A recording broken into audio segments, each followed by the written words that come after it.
Are you ready to uncover the secrets of one of the most mysterious and powerful institutions in the world?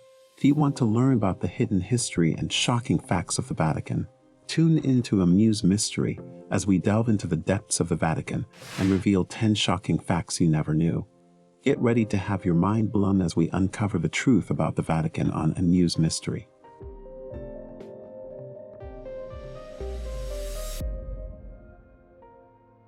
Regular exorcisms. The devil may have convinced the world he doesn't exist, but in Vatican City, he's considered very real. The late Pope John Paul II personally performed 3 exorcisms during his reign, and Pope Benedict XVI expanded the ranks of Catholic-sponsored exorcists throughout the world. In fact, Father Gabriel Amorth, the Church's chief exorcist, claims to expel more than 300 demons a year from his Vatican office alone. He even teaches bishops how to tell the difference between satanic possession and psychiatric illness, noting that those who suffer from the former seem to be particularly repulsed by the sight of holy water and a cross. The pickpocket's paradise. With 1.5 crimes per citizen, Vatican City has the highest crime rate in the world. The massive crowds of tourists make it a pickpocket's paradise, and the situation is further complicated by the fact that the Vatican has no working prison and only one judge. Most criminals are simply marched across the border into Italy as part of a pact between the two countries. The worst confessions. Some sins are too much for a local bishop to forgive. While priests can absolve a sin as serious as murder, there are 5 specific sins that require absolution from the Apostolic Penitentiary. This secretive tribunal has met off and on for the past 830 years, but in 2009, for the first time ever, its members held a press conference to discuss their work. Among the 5 sins they contemplate, 3 can only be committed by the clergy, such as breaking the seal of confession or offering confession to their own sexual partners. The other 2 sins can be committed by anyone, including desecrating the Eucharist and attempting to assassinate the Pope, reading the Pope's mail. The Vatican's secret archives haven't been truly secret since Pope Leo XIII first allowed scholars to visit in 1881. Today, it's even more accessible, with outsiders free to examine the correspondences of every pope for the past 1,000 years. However, there is one catch: guests have to know exactly what they're looking for, as browsing is prohibited. The archives contain an abundance of historical letters, such as Henry VIII's request that his marriage to Catherine of Aragon be annulled. The Pope liked to text message. During his tenure, Pope Benedict XVI routinely sent text messages of his homilies to mobile subscribers around the world. The Vatican even released an official YouTube channel to show various papal addresses and ceremonies, and an iPhone application that contains multilingual versions of the Breviary Prayer Book and the prayers of daily Mass.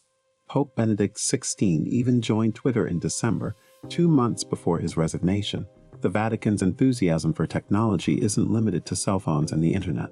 It has also added solar panels to the roof of a Pope Paul VI auditorium as part of its commitment to fight climate change. The Vatican has the finest Swiss bodyguards. The Pope's bodyguards, also known as the Pontifical Swiss Guard, are an elite corps of soldiers that have been protecting the Pope since 1506. With their colorful medieval uniforms and halberd-style weapons, they are one of the most recognizable symbols of the Vatican. But don't let their appearance fool you. These guards are highly trained and equipped to handle any threat that comes their way. They undergo rigorous physical and weapons training and are also required to speak multiple languages and have a good understanding of Vatican protocol. The Swiss Guard is responsible for the safety of the Pope, as well as the security of the Vatican city-state. The Mafia's involvement in the Vatican. In The Godfather, Part 3, a fictional story depicts a shady deal between the Mafia and the Vatican, leading to the murder of the Pope. However, in reality, there have been ties between the Vatican and organized crime. In 1978, Pope John Paul I was found dead in his bed, only 33 days into his papacy. Though Vatican officials claimed he died of a heart attack, there was never an autopsy conducted. Furthermore, in 1982, Vatican Bank President Father Paul Marcinkus resigned from his post after a series of scandals exposed the bank's ties to the Mafia. The bank had to repay over $200 million to its creditors. However, Marcinkus was never indicted of a crime and went on to claim diplomatic immunity in the United States, retiring to Arizona in 1990, where he died 16 years later. The Vatican is much more than just a religious institution. It is a political entity, a financial powerhouse, and a cultural treasure trove. From its secret archives to its ties with the mafia, there is no shortage of intrigue and mystery surrounding the Vatican. But what is the true extent of the Vatican's power and influence? How does it continue to maintain its wealth and prestige in the modern world? These are just a few of the questions that the channel Amuse Mystery delves into. If you're interested in learning more about the inner workings of the Vatican and its many secrets, be sure to check out our channel on YouTube. So don't miss out, subscribe now and join us on our journey of discovery.